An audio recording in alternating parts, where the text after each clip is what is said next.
Welcome everybody. Thank you for joining us for today's webinar. This webinar is part of the Unpacking Coaching series presented by the National Center for Pyramid Model Innovations. My name is Mary Louise Hemmeter, and I'm going to host the webinar today, but we have some guests who are actually going to deliver it. Today's topic is delivering coaching from a distance, and this feels like a really timely topic given our current situation. So with that, I'm going to get started, and I'm going to turn it over to our presenters, who are Anna Winokur, Megan Vander Ems, and Tweety Yates. Would y'all like to introduce yourselves? Sure. I'm Anna Winokur. I'm out of the University of South Florida, and I am the project director for program-wide positive behavior supports at USF, and I also work with the National Center. Oh, hi, I'm Megan Vander Ems. I'm also at the University of South Florida and a staff member with the Pyramid Model Innovations.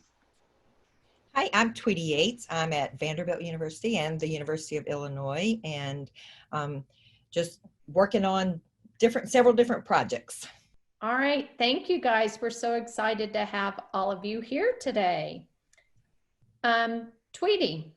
Sorry. I'm going to do a really quick overview, of what we're going to do today. So today we're going to be, as we said, talking about coaching from a distance. We're going to talk a little bit about what it means to do distance coaching. We're going to talk about the benefits of doing distance coaching. We're going to talk a bit about what we have to do to make distance coaching successful, with kind of an emphasis on lessons we've learned from trying to do distance coaching. And then we're going to talk a little bit at the end about what it looks like to do distance coaching in different kinds of settings. So what if you're coaching leadership teams or whole programs versus directly coaching practitioners versus coaching people who work in family childcare homes. And I'm going to try to follow your questions, if you'll put those in the Q&A box as we go, and we'll cover whichever ones we haven't gotten to at the end. Okay. All right, Tweety. Okay, welcome everyone. We're so glad that you could join us today. So some of you may have been doing distance coaching for years as just part of your job, but with the pandemic and current situations, we know that there's been this big increase in the demand for distance coaching, and often from coaches who've never had to coach from a distance. And, you know, everyone has had to quickly rethink how they work as coaches and how they support teachers, providers, and home visitors, as well as we know that teachers, providers, and home visitors have also had to kind of rethink the way they work quickly also. And it's kind of pushed us a little outside of our coaching comfort zone, because it's not just business as usual right now. And as you've worked to keep these connections and support going, it's been a great reminder, I think, of how important those relationships are that you had already established through coaching, and how important you are in this process. Because as one teacher recently told me, I just needed something that felt normal in all of this craziness. And for me, that's been my coach. That's the familiar part for me that has really helped. So I think teachers, providers, home visitors right now really need the support of their coaches more than ever.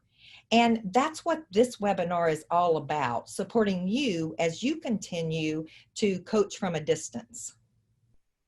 Thank you, Tweety.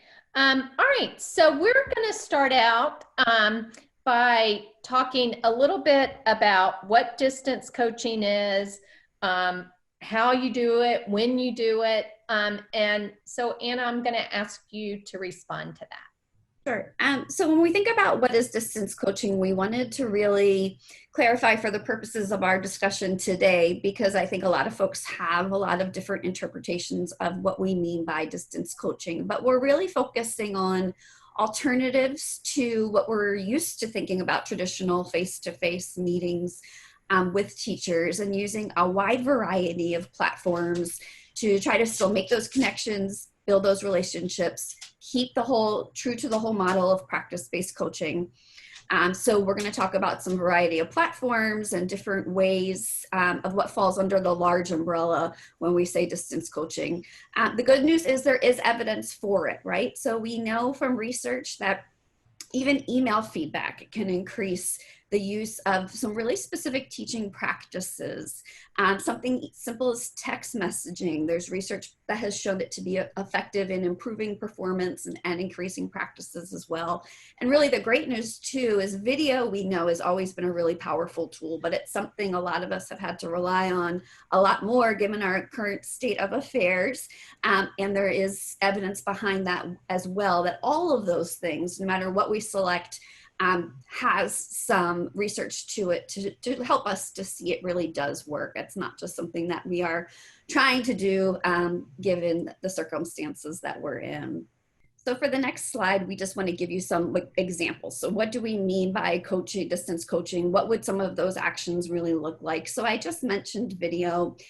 What a great way if we can't actually be on site or actually sit down with a teacher. We can watch a video that he or she has done that is uploaded, and there's a variety of methods that we can use to do that.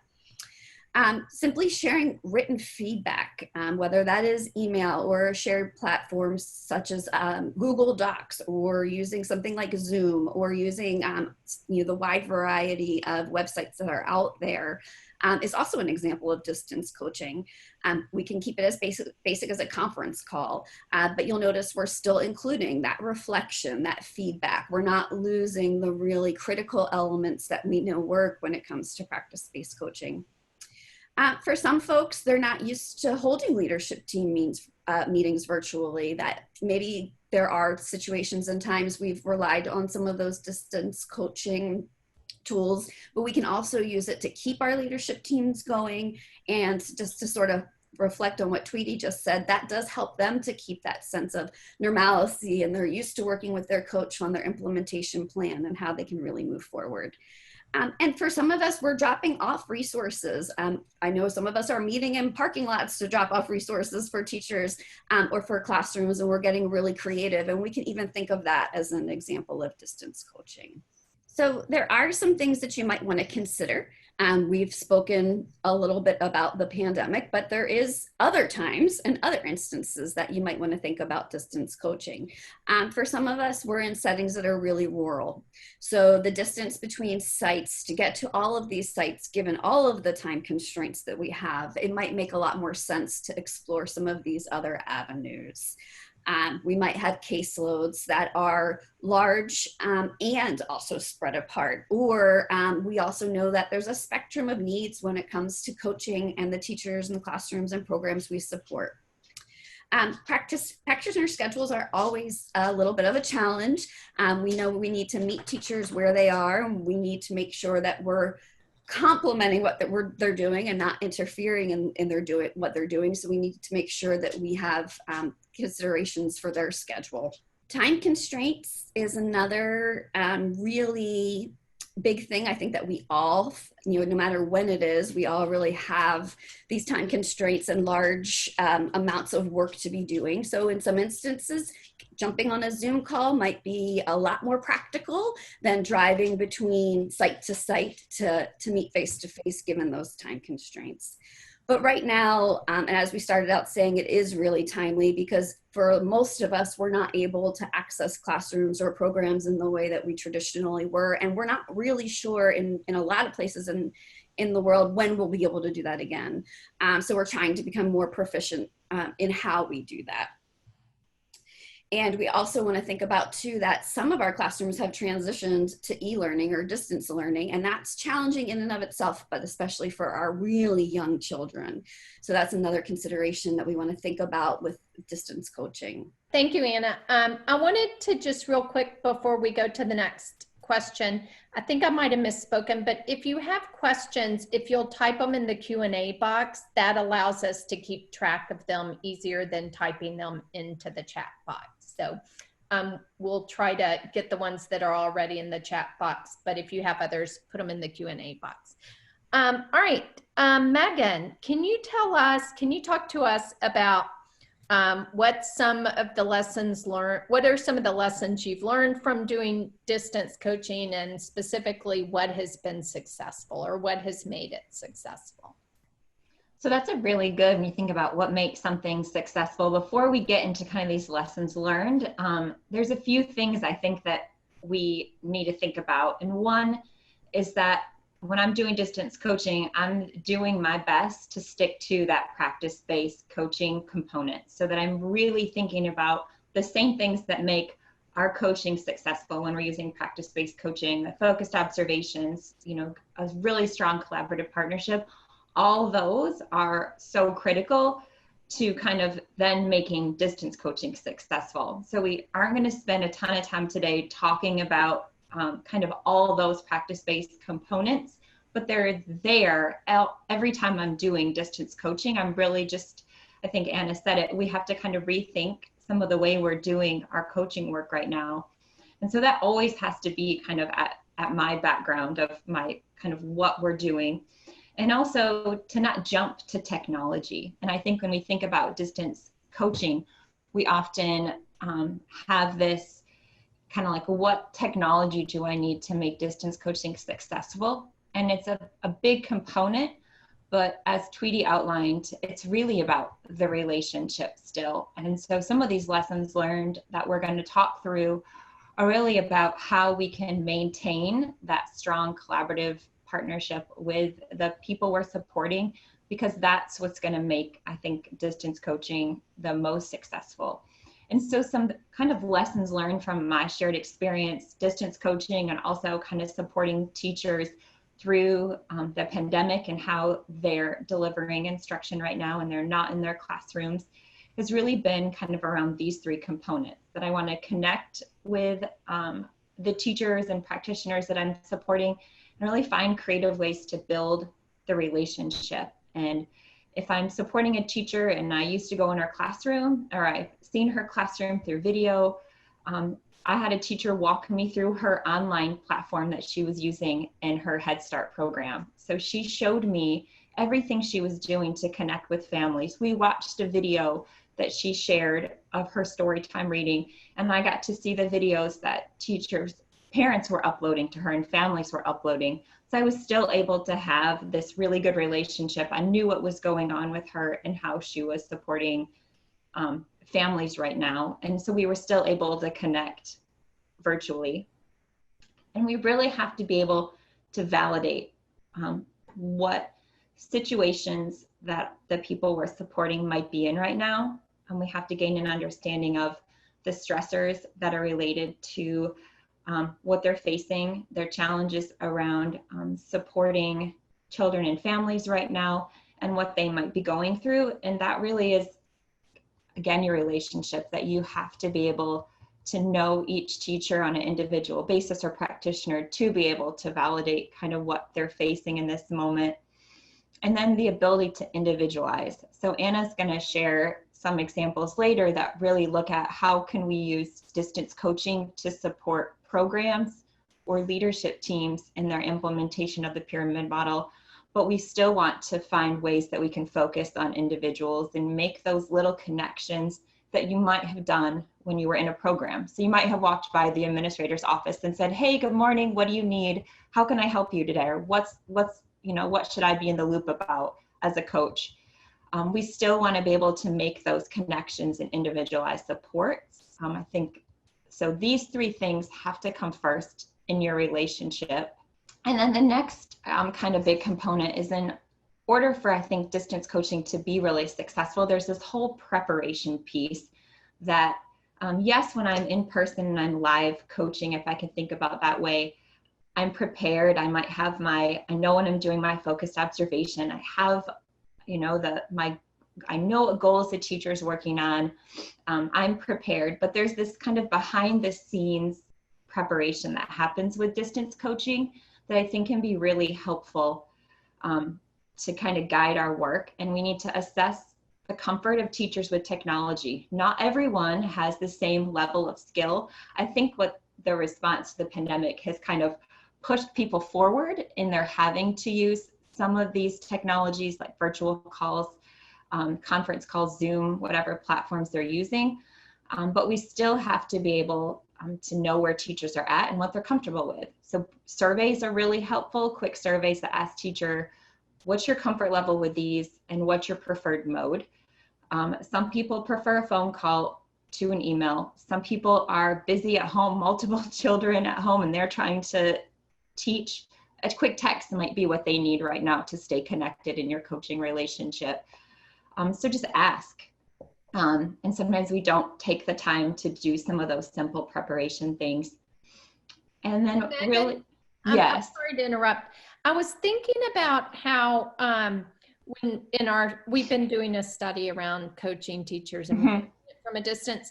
We ask teachers ahead of time about their comfort with technology, but somehow we asked the wrong thing. Do you remember what that, like, I think we asked them if they used it versus how comfortable they were, or do you remember what that issue was?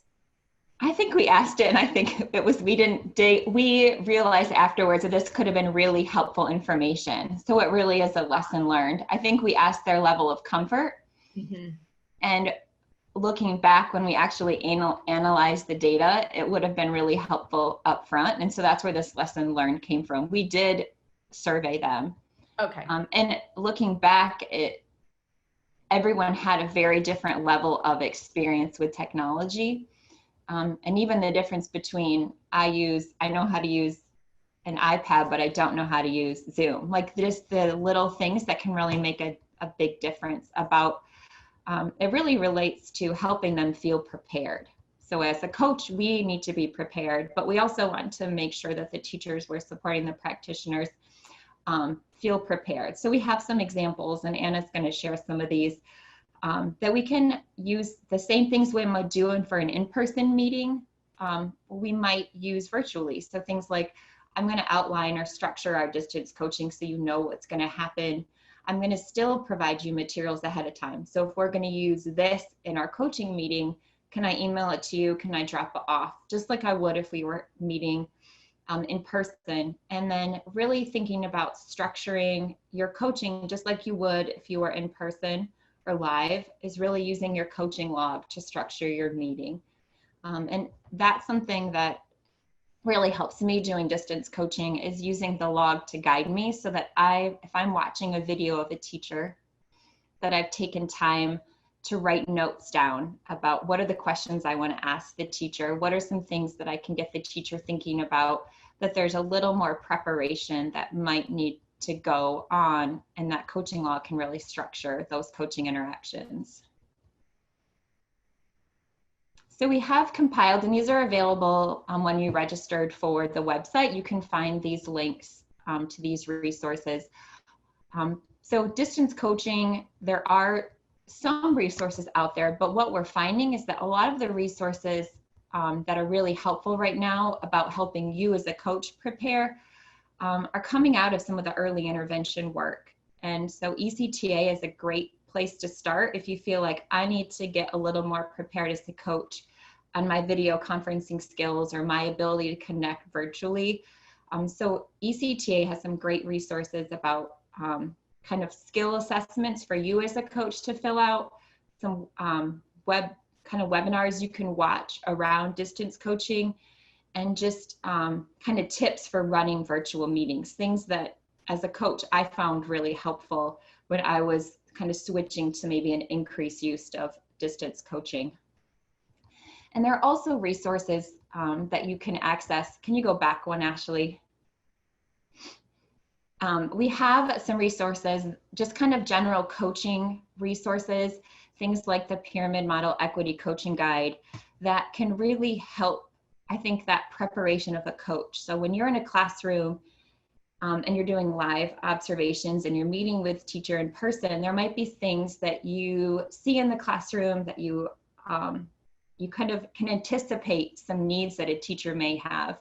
But when we're thinking about connecting kind of the way we are now, where I might not be able to go into a classroom, I might not be able to be there in person, some of the conversations that you might have, you might not be as prepared for. And so this, the Equity Coaching Guide is a good resource to help coaches kind of what are some of the reflective questions I can ask? How can I use information to help guide conversations in the classroom? So if you're not familiar with this coaching, the equity coaching guide, it's a really good tool, I think, for all coaches to feel more prepared about having some of the conversations via distance. Just kind of you're having conversations in a different format than you would if you were in person. So we want to feel prepared as coaches, but we also want teachers and the practitioners we're supporting to feel prepared. So this is an example that Anna shared from one of her programs where the coach had kind of outlined that just what they're going to do in the conversation. And so there was this is what we're going to do in the first round of questioning. Here's what we're going to do next. The teachers feel really prepared when they know what's coming. And there are also resources available through eClick that really focus on helping practitioners feel comfortable with capturing video. And so these resources, there's just screenshots so you can see what they look like when you go to the resource to know. There isn't enough time in an hour webinar to cover all things around capturing video. But as Anna highlighted, it's a great way where we can still have a focused observation, or we can see a specific practice in action. So there are some resources, and we've linked these that guide teachers through and home visitors or practitioners through how we can prepare for taking video, record our video, and then after the recording. So they're fantastic resources to kind of assist you in still having that focused observation component in your coaching cycle. Megan, I just want to say one thing about that, which is that I think that focused observation thing has been one of our big challenges in distance coaching, in the sense that sometimes it's harder to capture what we really want to capture in video. So when you're talking about, just good classroom management, it's hard to get that in a video versus if you're working on, having positive or supportive conversations with kids. That's pretty easy to capture on video. So I think it's the lesson learned is just to be really intentional, I think, about what you need video for the teacher to video, or for the teacher to tape, so that you're getting to see what it is you're specifically working on. Yeah, I think that's a great kind of tip. So one of the things I think that helps is when you're leaving kind of those next steps in your distance coaching session, if you're using video, is to really help the teacher think, when am I going to record the video? What routine am I going to record it in? How long? What am I going to capture in this video? And so the more and again, that's really about preparation. Can we help teachers know exactly what practice? Because you can gain a lot out of a 5-10 minute clip if they're able to upload that and share. But if it's not a practice that you're coaching on, or that's related to an action plan goal, it's not as effective. And some of those tips are in those resources on the preparation for video recording. So if, again, I'm plugging those, but they really are nice kind of guides and have some of those considerations for coaches and teachers. So this kind of goes in, I think, with that right along with like helping teachers kind of capture and helping teachers getting this buy-in. And so buy-in is part of coaching process, but when we're thinking about distance, there are some additional things I think that as coaches we need to really think about. One, we really want to have that message that coaching is still supportive. So if we're used to doing in-person coaching and live, and now we've had to switch to supporting teachers via distance, that we're still there to support them. We're really going to focus on relationship building, but we're going to have some limits. And so some of the research out there around distance coaching is that teachers need to feel like there's clear limits on how they're using the media that they've recorded. Privacy is always something. So just having discussions about if we're doing a Zoom call or if I'm sharing video with you, just outlining what those procedures are and that the teacher is comfortable and that it matches any policies and procedures they have within their own program. And then there's always that technology piece. So that is a component that we have to be able to provide technology assistance to teachers and access and practice with that. And so this technology, these are just some tips to help in the distance coaching. Again, as I said, there's not enough time in 1 hour to, that's a whole different kind of component of this use of technology. But these are just things that we want to make sure that if we're using a platform, there are lots of platforms that are great for distance coaching, that we have the technology available, that the teacher or the practitioner you're supporting is prepared, and that you've assessed their level of comfort, and that you practice outside of a coaching session. Take the pressure off, schedule some meetings if you already haven't. Try to get as comfortable as possible, so when you are having a scheduled meeting, you know that it can work. It may not always work, and I think that's a really important component. Have a backup plan. I always have a teacher's cell phone or a text message handy when technology fails, because it will, and it does, especially as we're sharing devices in our homes and we're balancing technology and signal strength and connections. And I'm watching people's chat come up, and there's, things happen when we're using distance. So have a backup plan. If you're on a virtual call, jump on the phone if something doesn't work. And then whatever technology you do use and embrace, there are lots of resources out there on how to use that. So if you're using Zoom, make sure the teacher feels comfortable, has a tip sheet on, the Zoom features. If they're using Coaching Companion, which is a website, a platform that's really great for distance coaching, providing tip sheets on that particular use of technology.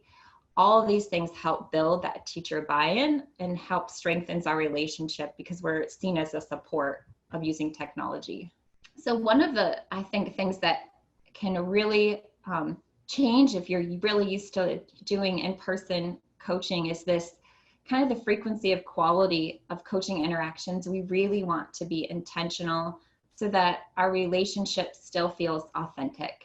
And so if you're a coach that maybe is within a program and you see teachers and on a regular basis, or you're a consultant and you're used to coming into a program and they're used to seeing you, it can feel very different, maybe only connecting with them once or twice a week, or however often you've maintained that coaching.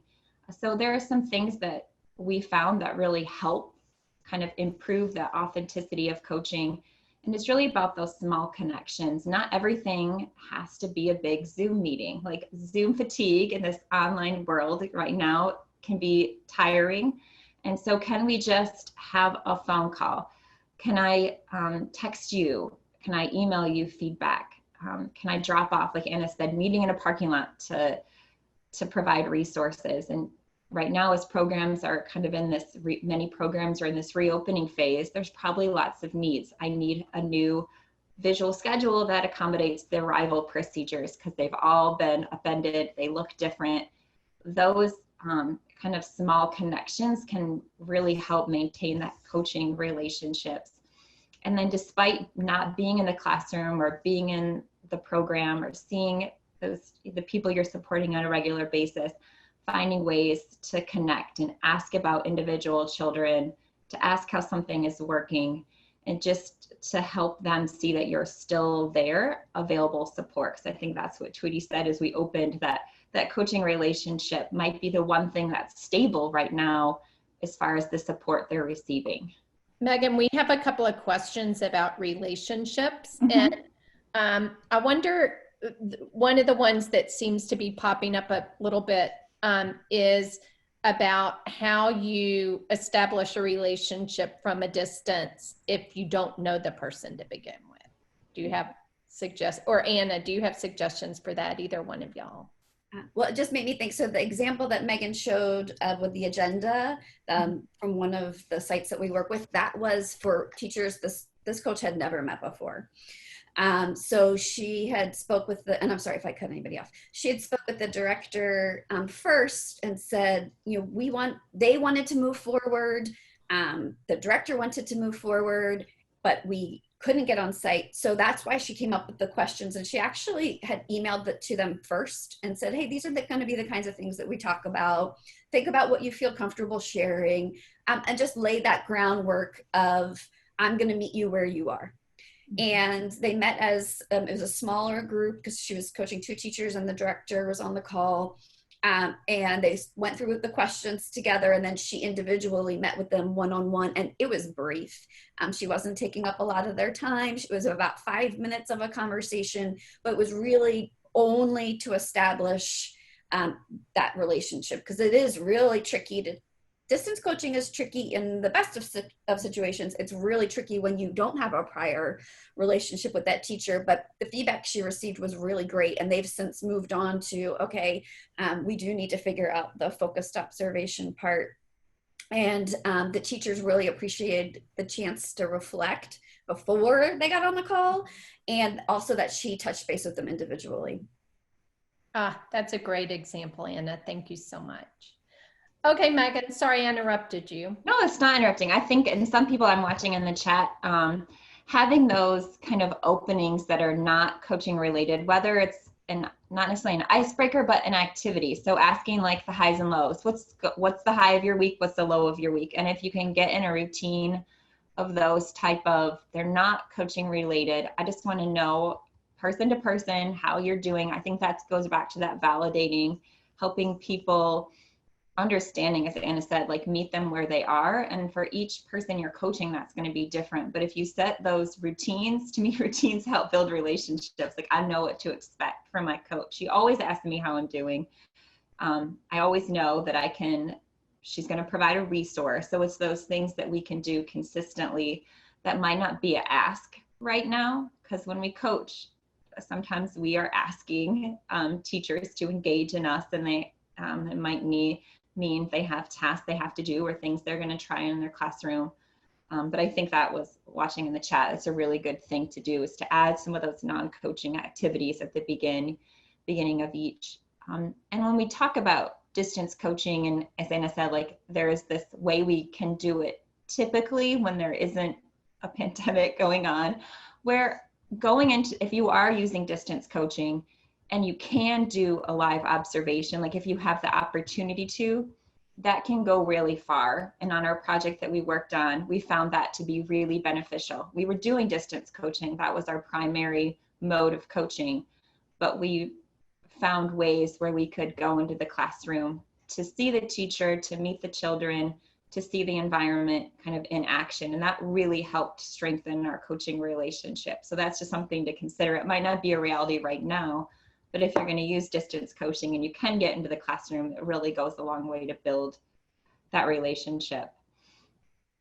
And the feedback is also, I think you can think about this as relationship building, that the way we can connect with teachers. So we know that if we can build those more connections and frequent connections, email is a great way to do that. So these are just suggestions that if you are going to use email to connect with your teachers, that there are some things we consider that can really make these stronger coaching interactions. Always starting with, some of these seem like common sense, but instead of jumping right to it, start with some positive supportive feedback. If you're doing an observation or you had a video, be specific about what was observed. Provide suggestions that really focus on improvement, and then provide ideas and resources so that the teacher or whoever you're supporting continues to see, here's a video example. Why don't you watch this and let me know what you think? Here, there's another teacher doing it. Here are some options. We talked about a new visual schedule. Which one do you think might be a good fit for your classroom? How can I help you with this? Words of encouragement go a long way, and then kind of always providing those next steps, so that there's lots of uncertainties right now, but when I'm providing coaching support, this is how we're going to be consistent, and here's what your next steps are. And then the last kind of lesson learned is that there are lots of ways that we can still have good coaching interactions, and that some things work really well over distance and some things might be more challenging. So if we really focus on the strategies that work around PBC, we can feel more successful. So use video when possible. So if we can capture that focused observation and capture that practice, that can make we can move through that coaching cycle But if we don't have video, so if the video wouldn't upload or the teacher wasn't able to capture the practice and you have a meeting and you have time to talk, it's really that preparation on the coach end. How can you have the teacher collect data on use of a specific practice? Can you have a reflective conversation where you're really asking and purposeful questions to get more information from the teacher about use of that practice? And then thinking about the ways we can have debriefing. So how can we use reflection and feedback in this virtual coaching setting? We can model practices. You can get on a Zoom call and you can practice something together. It may not be a role play like you would do live in person or a demonstration, but we can model things. We can still goal plan and have action, set goals, action plan. I can send you or mail you or drop off materials, and we can continue to have supportive and constructive feedback over distance coaching. And we can really, problem solving works really well in this kind of setting. So we can problem solve around practices and really, still continue to provide that coaching support, but focus on the strategies that really work. And I think you'll find it's easier. We want to work smarter in this time right now. So one question before we go on, Anna, that has come up a couple of times is, and it relates to what both of y'all are talking about, so really anyone can take it, really has to do with working through kind of resistance or vulnerability that might be harder because of the distance. And I wonder if either of y'all want to comment on that, or if you're going to, Anna. It wasn't something that I was going to in my coming up slides, but I can say that with video, I know people are really hesitant. When I was getting my degree in teaching, that was probably one of the things that I really struggled with as well. But when I saw the benefits of it, it made me really value it and want to engage in that type of reflection of practice even more. And what some of our coaches have done is almost offered up, like, we can not do you want to videotape, but how are we going to do this? So you have choices. We can either figure out how to set up your phone or your iPad, or we could ask the director to come in and do 5 minutes. Which way do you want? So it's almost a forced choice, but which one would they want to try first? And that seems to have offset some of that hesitation specifically around being videoed, because I had some control over it. I knew. And then when do you want to watch it first on your own? Do you want to watch it together? Would you like me to watch it first and then provide you feedback? So it sort of took that, are we going to do it out of it? And it was more, how are we going to do it? And I think a lot of what Megan had just said, and I actually wrote down the word ask and again, is really just having those honest conversations, and being that we gave so many different ways to go at, vehicles to do distance coaching. There's a lot of choice of how to receive feedback. There's a lot of choice of how to have those conversations. Is it by phone? Is it a text? Because that's really all I can manage in my day right now. And I think that helps a lot with the resistance. And just going back to making it known that the priority is that we are here to support you. This is not a time that we are saying, we're not ever coming in and saying, this is what you're going to do next. And even more so now, especially if it's a new coaching relationship, we are here to really help support you so you can have the best outcomes in your classroom and feel the best about what you're doing. And I think also, if we just always go back to the coaching cycle and the idea that we're wanting the teacher to video something that that we've all agreed that the coach and the coachee have agreed that she's going to work on. So it's that's what we're going to watch in the video. So I think that helps, because it's not like, oh, I'm going to make a video and she's going to critique everything about it. It's about this one goal that we're working on. And then, Anna, you kind of touched on this, but I think that notion of letting the teacher or the coachee watch the video ahead of time and maybe to send them some questions to think about. So if they're working on engagement strategies during group time, that you send them you watch the video as the coach, you send them the video with some questions like, how engaged did you think children were at different points in the group time, and what were you doing then? So that then when you get together to talk about it, they've already had that chance to reflect on it. I think will help it feel a little safer too. Yeah, absolutely. And I think once you do it once and you have especially a really good meaningful conversation, then you see the value in it. I think overcoming that first time is probably the hardest, in my opinion. None of us like video, so no. Anyway, all right, so Anna, you were going to take it from here and kind of talk about distance coaching across different settings. So we're going to talk about a couple different settings and some of the things that have helped to make it successful. And then in light of the pandemic and the restrictions that are happening, some of the things are that you already have been doing, right? If you've been meeting with leadership teams, you do set an agenda. It's even more important that everybody gets that ahead of time using technology. And like Megan referenced, there are times it's not going to work. So if somebody can't access the agenda, what are some other ways we're going to make sure that they have an idea of what's happening? But just like when we meet face to face, it's nice to know what we're going to discuss ahead of time. We can still be gathering data. So it depends on where the different programs are in terms of what their classrooms are looking like, but you can still look at behavior incident reports. You can still be working towards some of those critical elements on your benchmarks of quality. And the implementation plan, what a great time to revisit that, because likely there's some things that we'll probably need to change, and we need to really come together as a team and figure out how are we going to alter or revise what our original plan was to make sure it's meeting the needs of all of the children, families, and teachers right now. But it does go back to that. Those technology considerations have to happen ahead of time. A lot of, I'll say, even speaking on behalf of my project, a lot of folks never used any kind of online video conferencing before any of this. Some had restrictions on their computers or on their on what Wi-Fi could access that they didn't even know existed because they had never tried to try it before.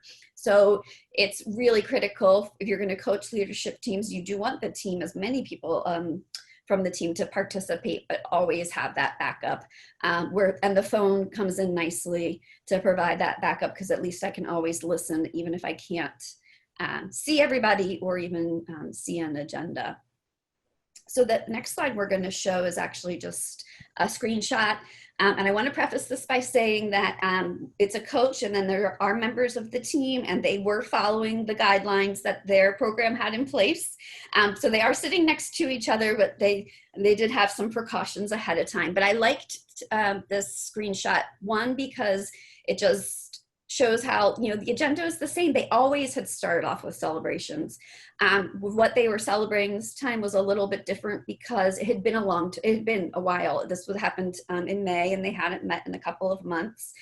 So they really wanted to talk about what had been going well, the challenges that they had faced and how they had overcome them.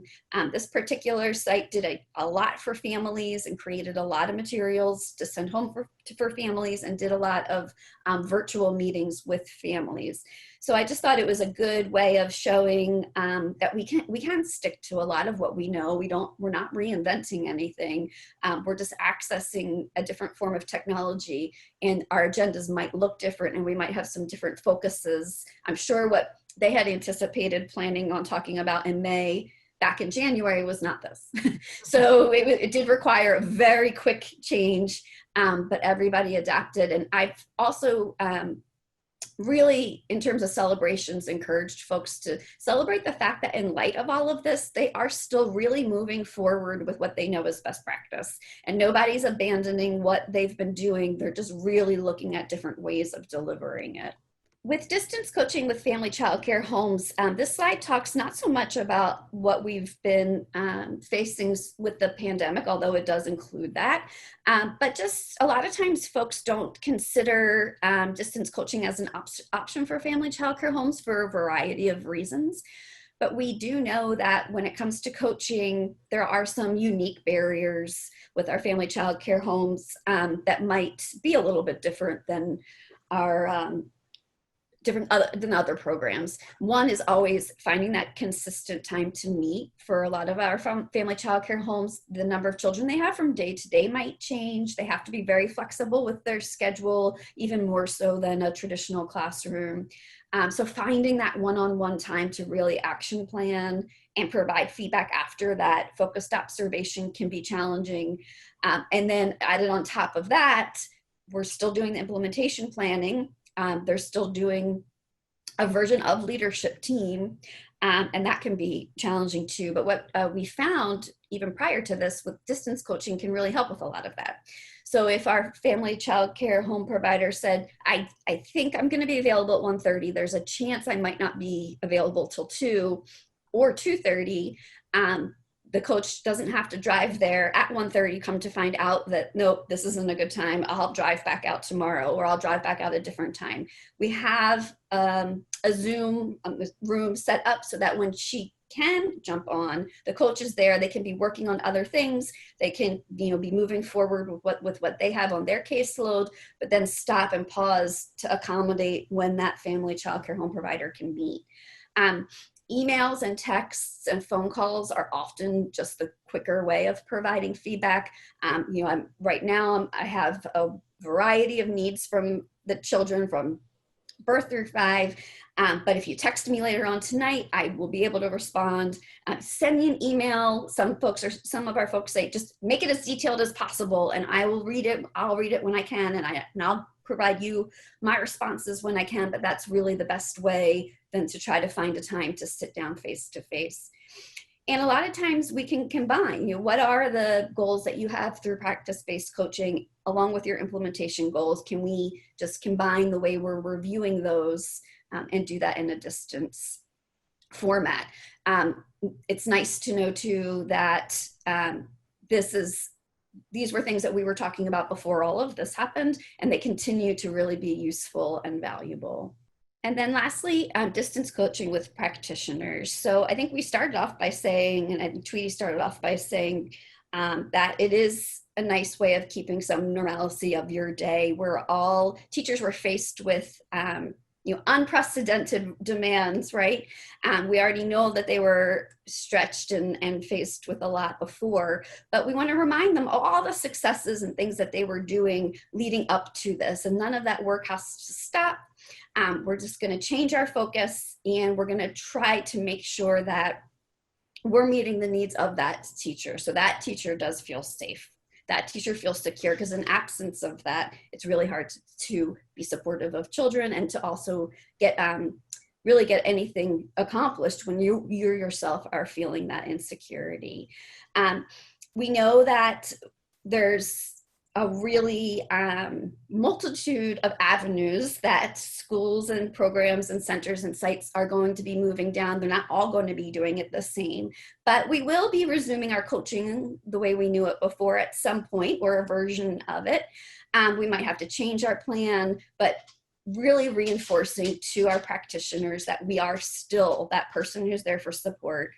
We're still that person who can help them in the areas that they're really struggling with right now. And then we are really, really good at making sure to point out the great things they're doing. I think all of us tend to lose sight of that when you're under the amount of stress of having to totally switch your way of work.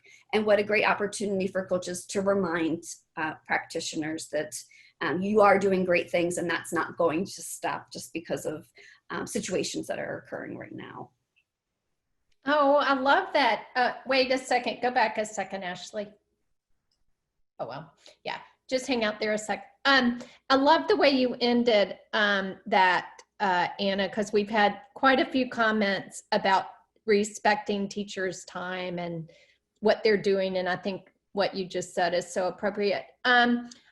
I I want to say a couple of things, and then I want to ask you each one really quick question. So one is that there have been some questions about supporting coaches and training coaches. And I think one thing to know is that coaching from a distance is different than coaching live. And I think a lot of our coaches have just kind of started coaching from a distance without really, like, we've been learning to teach from a distance, right? Without a lot of support. And so we're all kind of learning from each other as we go. And the one thing it makes me think about is how important it is for coaches to have support, that coaches have people they can talk to and say, I don't seem to be connecting with this teacher, right? What can I do? So the question y'all had about how do you connect with teachers when you're doing it from a distance. So I just want to emphasize that point about support for coaches.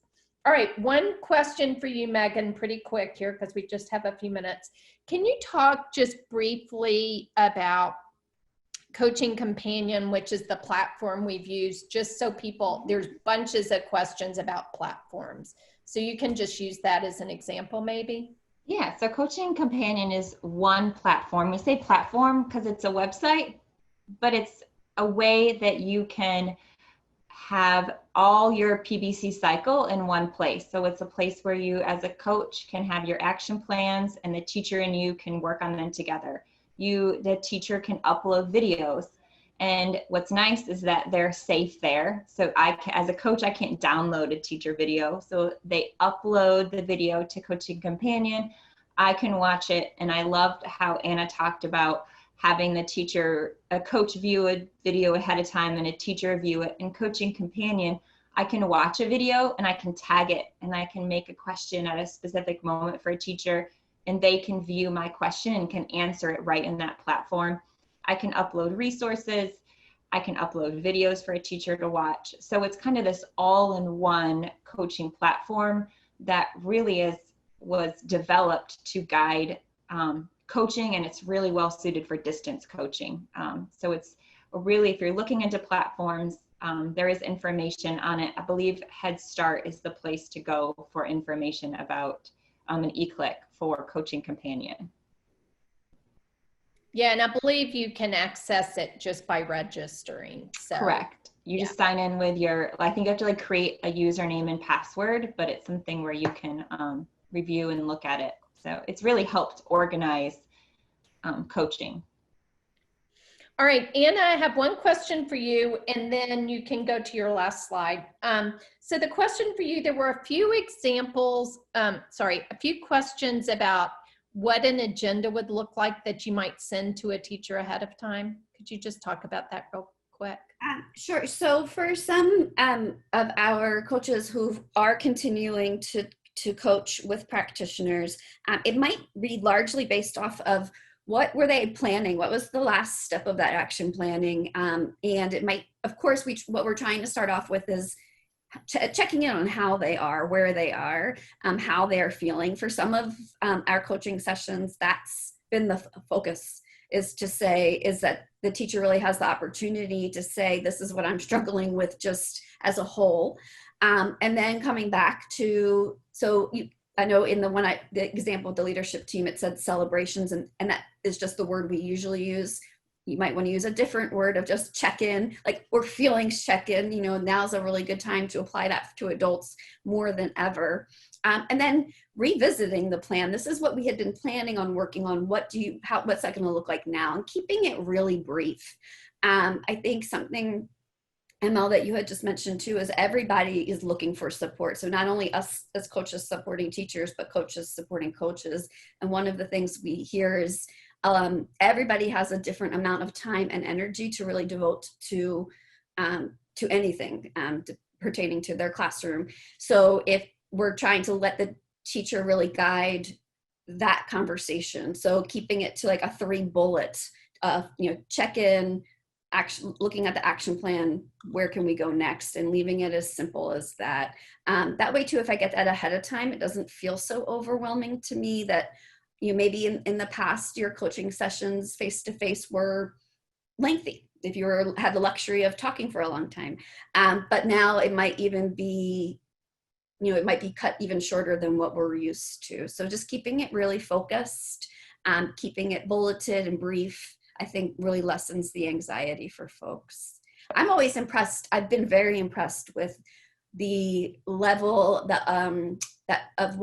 how quickly people have adapted, coaches, practitioners, directors, and how much they see the value in what we're doing, that they want to make sure that they're moving forward.